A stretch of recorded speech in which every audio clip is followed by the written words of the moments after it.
বিশেষ করে কালাম ভাইকে শুভেচ্ছা জানাচ্ছি বেনজির আহমেদের পক্ষ থেকে, কারণ ওনাদেরকে অনেক সুন্দর একটা উপহার দিয়েছেন বেনজির আহমেদ। ওনাদের তৈরি একজন বিশিষ্ট ব্যক্তি।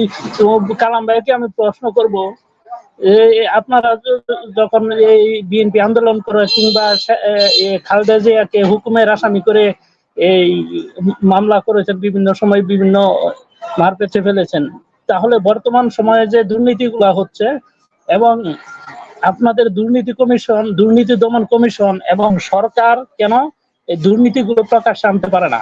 এবং এই দুর্নীতিটা বেনজির আহমেদের যদি কালের কণ্ঠ প্রকাশ না করতো তাহলে কি এতদিন পর্যন্ত প্রকাশ্যে আসতো কিনা, আদৌ কোনোদিন আসতো কিনা? এবং এই বেনজির আহমেদ যে অবসরে যাওয়ার পর থেকে কেন সরকার এটা তদন্ত করেনি যে একজন এই সামরিক বাহিনীর ঊর্ধ্বতন কর্মকর্তা, সে তার বিরুদ্ধে কেন তদন্ত করা হয়নি? এই প্রশ্নের উত্তরটা আপনি দিবেন। আর দ্বিতীয় কথা, যেহেতু অতীতে অর্থমন্ত্রী বলেছিল যে ৩,০০০ কোটি টাকা একটা বিষয় নেই, তাহলে বেনজির আহমেদের ১০০, ২০০, ৩০০ না ৫০০ কোটি টাকা এটা কোনো বিষয় হলো? এটা আমি বিষয় ধরি না। মূল কথা হচ্ছে এই দুর্নীতির এবং ঘুষের উৎসটা কোথায়, সেখানে আপনারা কেন যান না? আপনারা যে অবৈধ নির্বাচন গুলা করেন সেখানে আপনাদেরকে প্রোটেকশন দেয় কে? এই পুলিশ বাহিনী। এখানে আপনাদের যে বাজেটটা হয় যে ৩,০০০ কোটি টাকা কিংবা ১৬,০০০ কোটি টাকা, সেটা দেখা যায় নির্বাচন শেষে হয়ে যাবে ৩২,০০০ কোটি টাকা।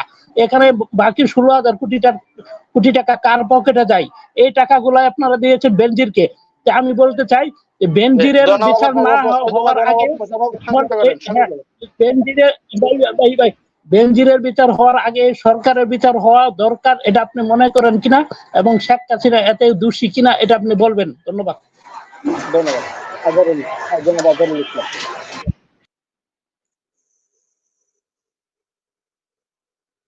আজহারুল ইসলাম সাহেব প্রশ্ন করেন।